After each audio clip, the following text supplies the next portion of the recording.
नमस्कार, सी न्यूज़ भारत पर आपका स्वागत है। मैं हूं अखिलेश पांडे। वक्त हो चुका है न्यूज़ बुलेटिन का।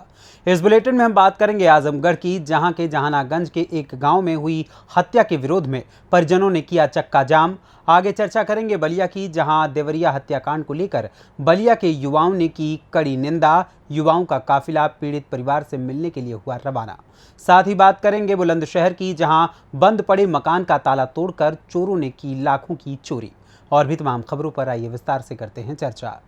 आजमगढ़ थाना जहानागंज क्षेत्र के नेता गांव निवासी सुजीत पुत्र कैलाश की कल मौत के बाद 100 मीटर ग्रामीण एवं लेकर आए और रोड पर रखकर उपजिलाधिकारी से बात की मांग करने लगे और उपजिलाधिकारी सदर मौके पर पहुंचकर वार्ता की, जबकि गांव वालों ने तुरंत प्रशासन की बात मान के जाम समाप्त भी कर लिया।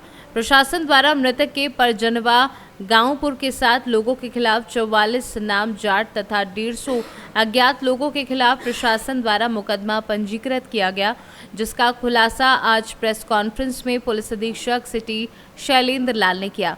जबकि नरैता गांव के लोगों का कहना है कि हम लोग जाम के पक्ष में नहीं थे, पर बाहरी कुछ लोग आकर जबरदस्ती महिलाओं को बैठाकर जाम लगवा रहे थे और दंगा भी करना चाहते थे, पर हम लोगों ने ऐसा करने से मना कर दिया।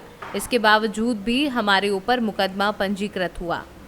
सर, ये जहानागंज का प्रकरण था जिसमें सर एक युवक की मौत भी हो चुकी थी और बाकी शेष अभियुक्त की गिरफ्तारी हो गई थी। सर, इसके विरुद्ध से जो जाम लगाया गया था और आगे क्या पुलिस द्वारा कार्रवाई की गई है? ये सुमित नाम के लड़के की मृत्यु मारपीट उसके साथ की गई थी। 3 लोगों को नामजद किया गया था। तीनों लोगों की गिरफ्तारी पुलिस के द्वारा की गई थी। इसके बाद कुछ गांव के लोगों ने गांव के बाहर नरेटा के बाहर जाम लगाया था। इस प्रकरण में 44 लोग नामजद व करीब 150 लोग के अज्ञात के विरुद्ध मुकदमा पंजीकृत किया गया। शीघ्र ही इन लोगों के विरुद्ध साक्ष्यों के आधार पर वैधानिक कार्रवाई की जाएगी। आजमगढ़ से सी न्यूज़ संवाददाता सीबी भास्कर की रिपोर्ट। देवरिया हत्याकांड को लेकर बलिया के युवाओं में भारी आक्रोश है। देवरिया हत्याकांड को लेकर युवाओं ने इस घटना की कड़ी निंदा की है और आरोपियों के घर के ऊपर बुलडोजर और मकान ध्वस्तीकरण जैसी कार्यवाही की मांग की है और मृतक सत्य प्रकाश दुबे के परिवार से मिलने के लिए भारी संख्या में युवा बलिया से देवरिया के लिए रवाना हुए हैं। युवाओं ने पीड़ित परिवार का हर तरह की मदद करने की बात कही है। युवा भानु दुबे ने बताया कि हम लोग दोनों परिवार से नहीं मिलेंगे, स्वर्गीय सत्य प्रकाश दुबे के परिवार से मिलेंगे, क्योंकि दूसरे पक्ष का हत्या किसने किया है इसकी पुष्टि अभी तक नहीं हुई है, लेकिन सत्य प्रकाश दुबे के साथ जो घटना हुई वह बहुत गलत हुई और सबसे बड़ी बात यह है कि इस घटना में बच्चे का कोई दोष नहीं था और उन बच्चों की भी बेरहमी से हत्या करना ये काफ़ी निंदनीय है। देवरिया में नरसंहार जो हुआ है उसी के उपलक्ष्य में उनके दरवाजे पे जाके और उनके परिवार के साथ अपनी सहानुभूति देना चाहते हैं और उस परिवार की जो आर्थिक मदद होगा हम लोग करना चाहते हैं। और ये जाति विशेष का कोई वो नहीं है। हम लोग भाई जो गलत चीज़ है उसके पक्ष में, जो गलत चीज़ लोग किए हैं उसके विपक्ष में, और जो परिवार के साथ गलत हुआ उसके पक्ष में हम लोग जाके तो अपनी सहानुभूति देना चाहते हैं। किनके हो जाएंगे तो हत्या तो दोनों तरफ से हुई है, उधर से भी एक हत्या हुई उस है। चीज़ की पुष्टि हुई नहीं है और अभी। जिस तरह से समाजवादी पार्टी ने आरोप लगा रही है, कह रही है कि हम दोनों दरवाजे पर जाना चाहिए और दोनों जगह हत्या हुआ वहाँ जाना चाहिए, फिर एक जगह जाने के पीछे क्या मकसद है? क्या राजनीति? एक जगह की चीज़ है कि जो उनकी हत्या हुई है वो अभी पुष्टि हुई नहीं है और इन लोगों के साथ क्रूरता के साथ जो मान लीजिए कि अगर बाप गलती भी किया है तो बेटा, 2 बेटियों का, बच्चों का, अब 14 साल के बच्चों का कोई दोस्त तो है नहीं।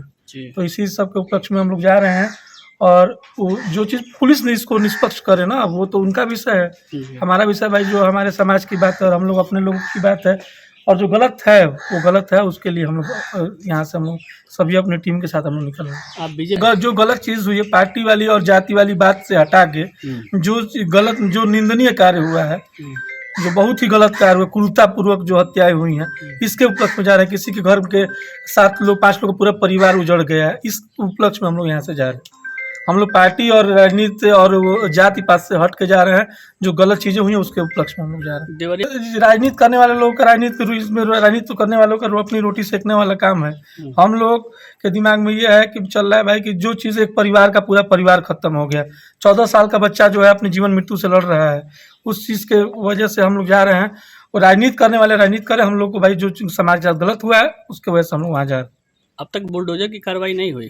अब ये तो माननीय योगी जी और मोदी जी बताएंगे। लोग मांग भाई करेंगे? सरकार के लोग हम बिल्कुल मांग करेंगे कि जो गलत किया है उसका पूरा परिवार जेल में जाए। हम तो ये भी चाहेंगे कि जो गलत किया है, जो और लोगों के साथ अपराधियों के साथ हो रहा है, उनके साथ भी वो सुलूक हो, उनका भी घर गिराया जाए। जो गलत हो रहा है, जो जिसके साथ हो रहा है, जो ये पार्टी और समाज से हट के सोचने वाली बात है, किसी का एक पूरा परिवार खत्म कर दिया जाए, इस सब की चीज़ के लिए हम लोग जो चीज़ हमको गलत लगेगी, हम उसके जो जिस परिवार के साथ गलत हुआ है हम उसके हिसाब से जा रहे हैं। जो उनकी हत्या हुई है वो अभी तक पुष्टि नहीं हुई कि कौन किया क्या नहीं किया।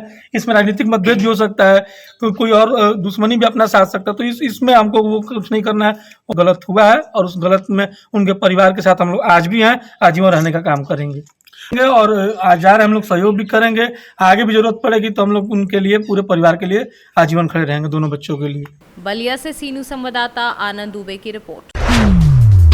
बुलंदशहर में बंद पड़े मकान का ताला तोड़कर लाखों की चोरी, करीब 9 लाख के सोने के आभूषण व 60,000 की नकदी चुरा ले गए चोर।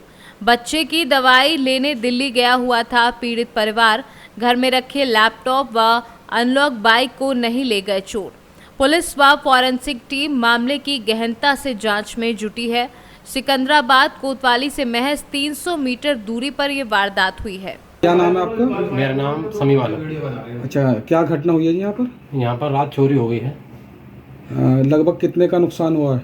नुकसान है 50-60 हज़ार रुपये है और 14-15 तोला सोना है। कैसे पता लगी चोरी की यहाँ पर? सुबह दूध वाला आया था तो उसने जब देखा कि कोई नहीं है, उसने फ़ोन किया कि दूध ले लो आके। वो कहने लगे मैं तो जो है दिल्ली आया हुआ हूँ। कहने लगे यहाँ तो ताला खुल रहा है। कहने लगे मैं तो ताला लगा के आया था। फिर उसने देखा कि ताला जो बाहर पड़ा हुआ था। जब उन्होंने हमारे पास फ़ोन किया कि ऐसे ऐसे देखो वहाँ पे ताला टूटा हुआ है, जब हमने यहाँ के देखा तो सब सामान बिखरा हुआ था और पता लगा कि चोरी हो गई। बुलंदशहर से सीनू संवाददाता अदनान इबाद की रिपोर्ट। कैमूर जिले के भगवानपुर प्रखंड अंतर्गत आज 7वें दिन भी रिमझिम बरसात पानी के बीच आंगनवाड़ी सेविका व सहायिका अपनी 20 सूत्री मांगों को लेकर डटी रही। बताते चले कि बिहार सरकार के पूर्व मंत्री बृजकिशोर बिंद से मिलने के बाद से सेविका सहायिका का मनोबल बढ़ा है। जोश खरोश के साथ गांव के बीच में नुक्कड़ नाटक व सरकार के खिलाफ भिन्न भिन्न प्रकार के नारे लगाए गए। मौके पर अध्यक्ष माया श्रीवास्तव, प्रखंड संयोजक मनोज कुमार सिंह, ज्योति देवी, पिंकी कुमारी, पिंकी देवी, पुष्पा कुमारी, साजवंती कुमारी, प्रभावती कुमारी, सरिता कुमारी, रंजू कुमारी सहित सभी सेविका व सहायिका शामिल रहीं। कैमूर से सीनू संवाददाता राकेश कुमार पटेल की रिपोर्ट। शौर्य जागरण यात्रा का नर सेवा नारायण सेवा हिंदू जागरण मंच ने भव्य स्वागत किया। आज अयोध्या से चलकर उन्नाव पहुंचने वाली शौर्य जागरण यात्रा का कब्बा खेड़ा उन्नाव मेडिकल सेंटर के सामने नर सेवा नारायण सेवा हिंदू जागरण मंच के संस्थापक विमल द्विवेदी के नेतृत्व में सैकड़ों कार्यकर्ताओं ने पुष्प वर्षा व पूजा अर्चना कर भव्य स्वागत किया, जिसमें विमल द्विवेदी द्वारा यात्रा की अगुवाई करने वाले विश्व हिंदू परिषद के पदाधिकारियों को माला व अंग वस्त्र पहनाकर स्वागत किया गया। इस अवसर पर जिला संयोजक अजय त्रिवेदी, सुरेश सेंगर सहित सैकड़ों राम भक्तों ने पुष्प वर्षा कर यात्रा का स्वागत किया। उन्नाव से सीनू संवाददाता अजय कुमार की रिपोर्ट। फिलहाल के लिए इस न्यूज़ बुलेटिन में बस इतना ही। देश दुनिया की तमाम खबरों के लिए देखते रहिए न्यूज़ भारत। हर खबर आपके साथ, आपके हाथ।